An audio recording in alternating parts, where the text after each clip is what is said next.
A história de Pernambuco, de 1920 a 2020. A trajetória de Pernambuco, desde o início do século XX até os dias atuais, é repleta de mudanças econômicas, sociais e políticas. O Estado, como o resto do Brasil, passou por transformações que refletem a evolução de uma sociedade complexa, marcada pela resistência popular, disputas políticas locais e pelo impacto de grandes figuras históricas. A seguir, continuamos a explorar a história de Pernambuco, destacando figuras importantes como o Lampião, os coronéis e as guerras locais, além dos eventos que moldaram o Estado até os anos 2020. Nos anos 1920, Pernambuco vivia um sistema político dominado pelas oligarquias locais, caracterizado pela política coronelista, que foi a principal forma de controle político durante o período da República Velha, 1889-1930.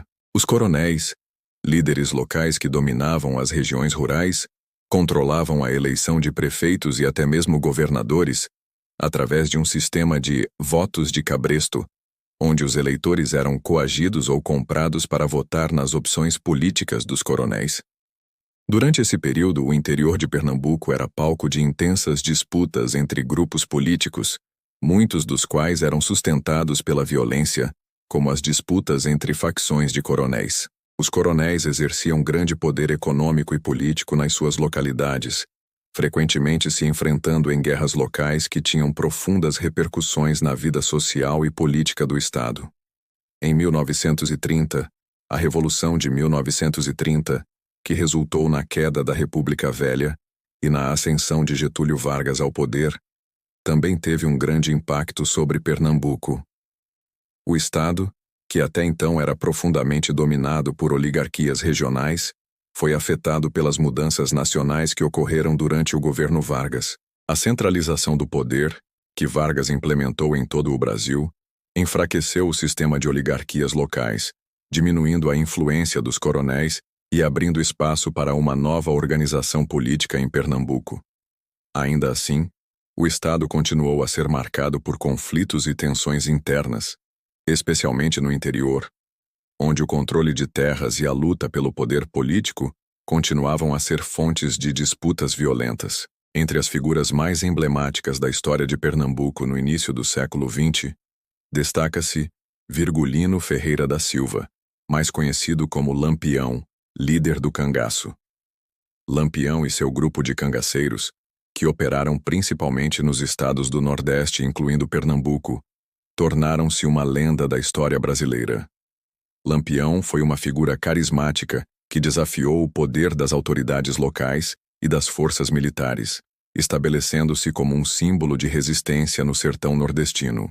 O cangaço era uma prática de banditismo socialmente organizada, mas também um reflexo da dura realidade enfrentada por muitos nordestinos, que viviam na miséria e sob a opressão dos coronéis e das grandes oligarquias.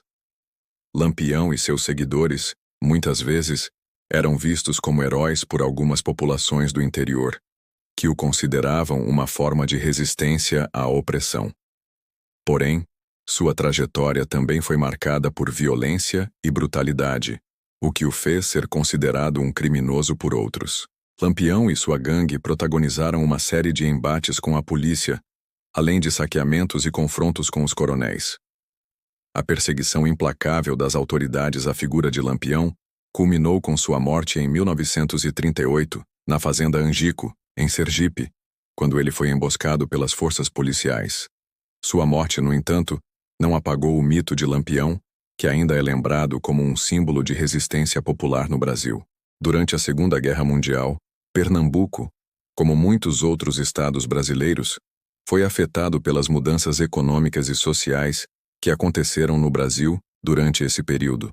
O Brasil, alinhado aos aliados, forneceu recursos e apoio logístico para as tropas americanas e europeias. Em Pernambuco, Recife tornou-se um importante ponto de apoio para os aliados, devido à sua localização estratégica no Atlântico. O Aeroporto Internacional dos Guararapes, no Recife, foi utilizado pelas Forças Aéreas Americanas, e o Estado recebeu uma presença militar significativa. A guerra teve impactos duradouros na economia de Pernambuco, especialmente na indústria e nas atividades portuárias. O Estado começou a se integrar de maneira mais intensa às redes econômicas nacionais e internacionais.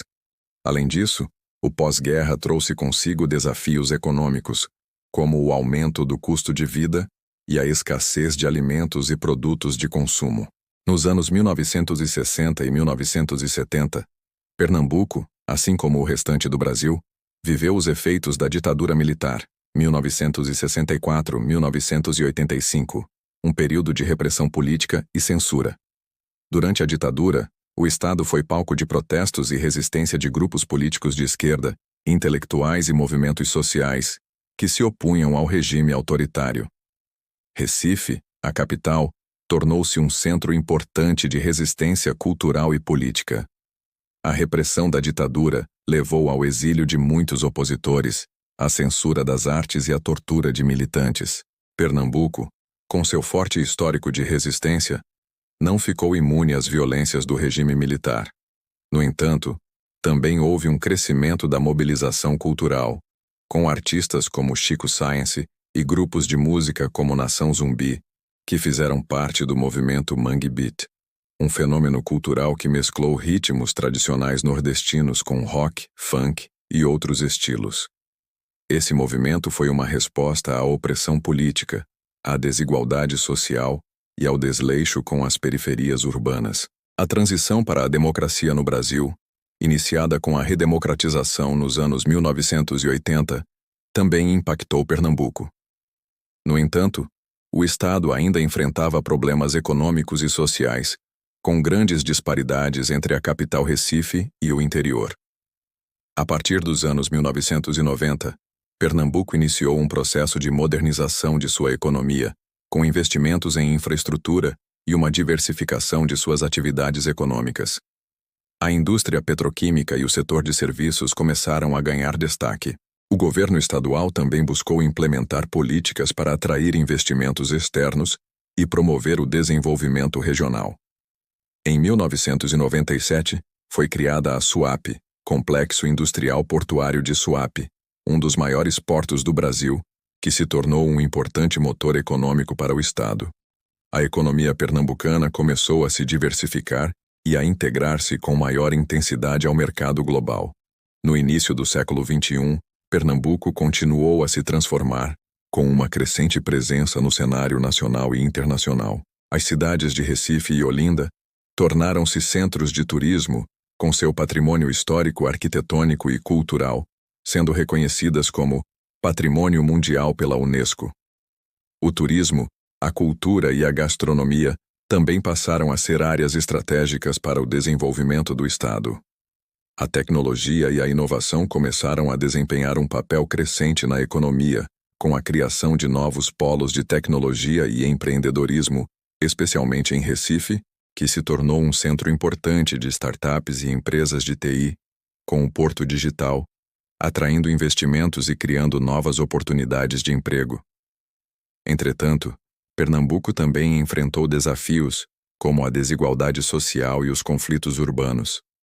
A violência no Estado, especialmente nas grandes cidades, continuou a ser um problema persistente, com altas taxas de criminalidade, o que exigiu ações de segurança pública e políticas sociais mais eficazes. A história de Pernambuco é uma história de resistência, luta política e transformação social.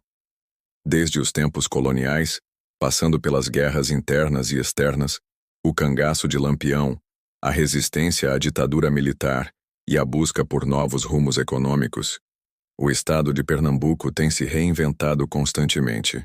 Hoje, com uma rica cultura, uma economia diversificada e uma população vibrante, o Estado continua a enfrentar desafios, mas também mantém seu legado de resistência e inovação, sempre buscando um futuro mais justo e próspero para seus cidadãos.